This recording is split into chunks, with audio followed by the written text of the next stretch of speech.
Hello, welcome back. Um, so I read the comments on the last video. I saw how many people wanted a tutorial. It was honestly more than I'd like to admit. In a good way, in a good way. Thank you to all those who commented. Um, most notable, quite a few. You have to look in the other video if you want to see what I mean, since I'm too lazy to edit that on screen. It is very late when I'm recording this, and so it's gonna, yeah. Be well. So just gonna spawn it in, and I'm gonna go based on the things in it. So first off, the rocket. The rocket is simply just in the small box behind it, which when that lever is flipped, it causes the rocket to activate and causes the mech to go upwards like a simple rocket would. Spinny spikes, it is what it is. There's wheels at the end of the arms that just spin around with the spikes attached at the end of it. There's the head turn. There is a wheel right underneath the head that should cause it to turn. It's broken right now though. There's the move arms, which extend arms it counts. Which is honestly probably the most complex thing here. There's a piston right here that pushes this piece of metal outwards with the spikes attached to it. And so when in action, it's simply just a piston that goes out. And it fits the casing of the arm.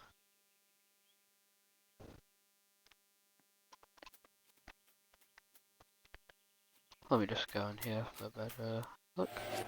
So there's move arms. The mech right here, at the base of the arms, there are wheels that are attached to the outer shell piece that later connects down to the arms and the other two mechanisms. And so, with this activated, the arms can spin around freely with any of the additional features on.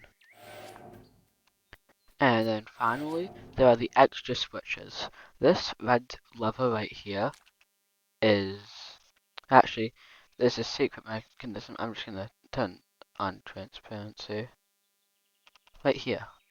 And so it's attached to the main stomach piece, and it has two piston pieces that go out on both ends. I'm just going to start up the mech so I could show you. And so it perfectly should go right underneath the arms, just like that's not a good example.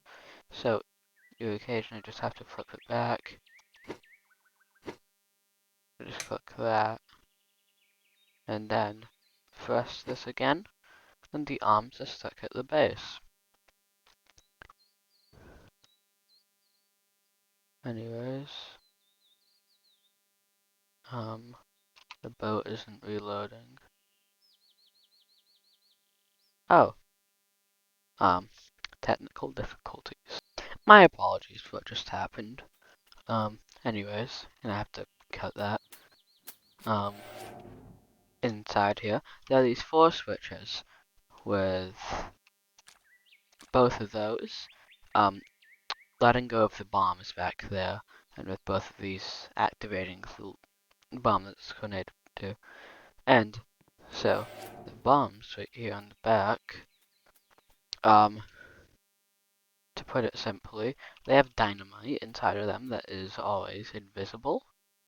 And there's this butter block that when pressed, it sends them down. They balance via this small invisible platform, which is why it's best to send this one down first, and then the other one, so that they don't like interact or anything, like hitting one off the other and having one go at an angle and be upside down. You know what I mean? And so with this button should, oh that's the other one, sorry. This button removes the butter block, and this one explodes the bomb. Very good if you want to get a head start from your friends if you're gonna fight with these. And that's all of the mechanisms on the inside. This switch doesn't work, so that's just out of the question. So I heard a lot of people in the, well, not too much, but like 3 maybe people in the comments, like asking how to get the cakes and what they're for. So the cake anchors you to the seat, which is connected to the build, and so when you hop out of the seat, it doesn't count you as being in the seat, since it thinks that you're standing up, and you're standing on something, which is really the cake inside of you. And since you're anchored to this and anchored to the build, you could basically walk around like normal, but move the build. That's why I have the levers inside, instead of hotkeys being set up to a chair. But there should be an alternative, if I'm not mistaken, where you just stack enough seats on you until it covers your entire body. It does basically the same thing. Sure, you might like bend over a bit maybe, but okay, it doesn't work too well, if I'm being honest. But if you're on a budget, it's quite nice. You could build around it though, definitely, without a doubt, and that could also be quite useful. So, anyways, closer examinations on each part.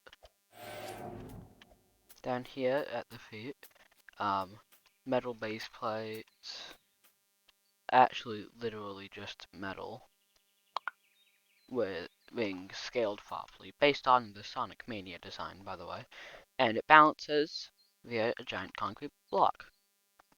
Going up here, I'm just gonna turn off the fancy or whatever, you know. There is a hinge attached, like, no, there. There is a ball joint attached up here to this rod that leads to a hinge, which attaches to this entire wall, which moves around over here, connects to another ball hinge. Then inside of that, there is a small block with a hinge that leads up here into a half wall, which leads up into the main mech. Connected by that small little rod, that's why it's so fragile. I'd recommend making it more dense and just putting it on the shelf from there. Anyways, the body, you just go for somewhat of a spherical shape. I didn't have enough time to make this like a perfect sphere through a rotation tool, so I just made like rough outlines or so with a cubey design, I'd say, but still following up the sphere premise. Over here at the arms, I tried rotating it properly to fit the Sonic Mania design. I hope I did it right. That's just a shoulder pad. It leads over to this ball joint, literally just a copy and paste from this one with some very slight adjustments. This block that leads over to the arm, which I covered earlier, you can make that a lot more round, I'm sure of it. But that's just the best I could do for the short amount of time I had. And this right here was actually originally going to open a small little stomach hatch, I'd say. What's stopping this, actually? It could actually still fall out. And don't ask why there's dynamite. Oh, I could explain. Same thing for the other side. By the way, I used this like move, rotate, clone tool. It's very useful. You could move placed items, you could rotate placed items, and you could clone placed items. And so that's what I did for the legs, and I flipped around the arms, basically. Inverted, maybe. And so, right over here at the head, I used, of course, the fabric material for the mustache. It unfortunately connects to the body, so if you want the head to turn, you have to make the Robotnik look like that. And, oof. By the way, this lever, dynamite is for a reason. I'd have to turn PvP for this. And hop out, maybe. Oh. And it basically just causes the build to self-destruct Sonic style. I tried my best. My friends think it's very hilarious, that's why I'm keeping it up. Also, that set of concrete blocks can be used against you, being pushed down into the ground via your own machine. It's quite sad.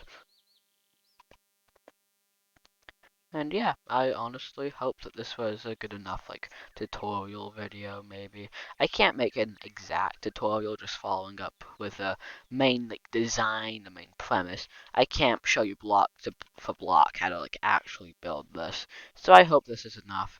After this video, I'm gonna go on to some other topics instead of just the Death Egg robot. You know. Oh, trust me, I have a big shot surprise next. And yes, that's very cliche for Spanton.